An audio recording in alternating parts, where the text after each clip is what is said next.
دنیا اہل سنت ہمارے پاکستان کے اندر سیاسی اور مذہبی میدان کے اندر ان کی بہت ساری خدمات ہیں۔ حضرت مولانا شاہ احمد نورانی رحمۃ اللہ علیہ، آپ کے وصال کا دن تھا 11 دسمبر، تو ان کی ایصال ثواب کے لیے ہم انشاءاللہ فاتحہ خوانی بھی کریں گے۔ میں مختصر سا پیغام دینا چاہتا ہوں۔ ان کے کہے ہوئے وہ الفاظ اگر ہم دل کی تختی پر لکھیں اور واقعہ ہی اپنی زندگی کا اگر حصہ بنائیں تو وہ جملے بہت مختصر تھے، تاریخی جملے بہت مختصر تھے، لیکن اگر ہم ان کی طرف دھیان کریں اور دل کی تختی پر اگر ہم ان کو لکھیں اور اپنی زندگی کا حصہ بنائیں تو ہو سکتا ہے کہ ہماری زندگی میں اس بات کو عملی طور پہ اپنانے کی وجہ سے اللہ تعالیٰ کوئی ایسا کام ہم سے لے لے جو ہماری قبر میں اور آخرت میں ہمارے کام آ سکے۔ اور اگر اس بات کو جو میں کہنے جا رہا ہوں، آپ کے جو تاریخی الفاظ تھے، اگر اس کو ہم اپنی زندگی کا حصہ بنائیں تو یقین مانیں کہ دین پر چلنا ہمیں کوئی مشکل نہیں لگے۔ جب خصوصی طور پہ آپ کی جو کاوشیں ہیں، بہت ساری آپ کی خدمات ہیں دین کے لیے، اس مسلک کے لیے، لیکن خصوصی طور پہ جو تاج آپ کے سر پہ جاتا ہے، جو کام آپ نے ختم نبوت صلی اللہ علیہ وآلہ وسلم کی تحریک کے حوالے سے کیا تھا، وہ تاریخ میں بڑے سنہری الفاظ میں لکھا ہوا ہے۔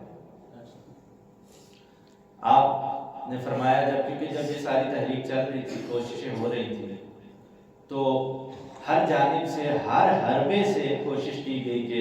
اس تحریک کو روک دیا جائے، ڈرا کر کوشش کی گئی، دھمکا کر کوشش کی گئی، مختلف طریقے ذرائع اپنائے گئے کہ ان کو روکا جائے، اور پھر اس وقت میں اتنی تیزی کے ساتھ جو مقبولیت حضرت نے پائی اس کو روکا جائے۔ تو جب ہر حربہ ناکام ہوا تو انہوں نے کہا کہ چلو کوشش کرتے ہیں، ہو نہ ہو جب ہر چیز ناکام ہو جاتی ہے تو پیسہ ایسی چیز ہے کہ جو بڑے سے بڑے انسان کو خریدا جا سکتا ہے اس کے ذریعے سے۔ تو اس وقت کے اندر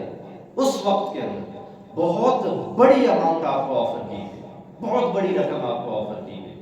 کہ آپ اس تحریک سے پیچھے ہو جائیں، آپ جو مشن لے کے چل رہے ہیں اس سے پیچھے ہٹ جائیں، بہت بڑی رقم آپ کو آفر کی۔ اس وقت آپ نے یہ تاریخی الفاظ کہے تھے کہ مجھے کچھ آفر کرنے والوں کان کھول کر سن لو کہ شاہ احمد نورانی بازار مصطفیٰ میں بک چکا ہے، شاہ احمد نورانی کا سودا بازار مصطفیٰ میں ہو چکا ہے، اب کوئی قیمت اس کو خرید نہیں سکتی۔ تو وہ سودا کیا تھا؟ یہ کہنا تو آسان ہے، یہ الفاظ ادا کرنا ہمارے لیے سننا شاید اس وقت اب آسان ہے، لیکن اس کے پیچھے ان کا پورا کردار تھا جو اس بات کی دلیل دے رہا تھا کہ وہ بازار مصطفیٰ میں بک چکا ہے۔ آج اگر ہم خود کو بازار مصطفیٰ صلی اللہ علیہ وسلم میں پیش بھی کرنا چاہتے ہیں، وہاں پر پیش اپنے آپ کو کرنا چاہتے ہیں، تو ہم اپنے آپ سے پھر سوال کریں کہ کیا ہمارا کردار، ہمارے اعمال، ہماری روٹین اس بات کی دلالت کرتا ہے کہ ہم خود کو عاشق تو کہلوانا چاہتے ہیں، لیکن کیا اس عاشق کے عین کے آغاز کی طرف بھی ہم ہیں یا نہیں؟ تو ہمیں یہ دیکھنا پڑے گا ہمارے لیے کیا سبق، ان کے یہ تاریخی الفاظ ہمارے لیے کیا سبق چھوڑ کر جا رہے ہیں کہ جن کا سودا، جو اپنے آپ کو کہتے ہیں کہ ہم نے بیچ دیا خود کو بازار مصطفیٰ میں، تو پھر جو خود کو بیچ دیتا ہے بازار مصطفیٰ میں، پھر اس کے لیے نماز پڑھنا مشکل نہیں ہوتا،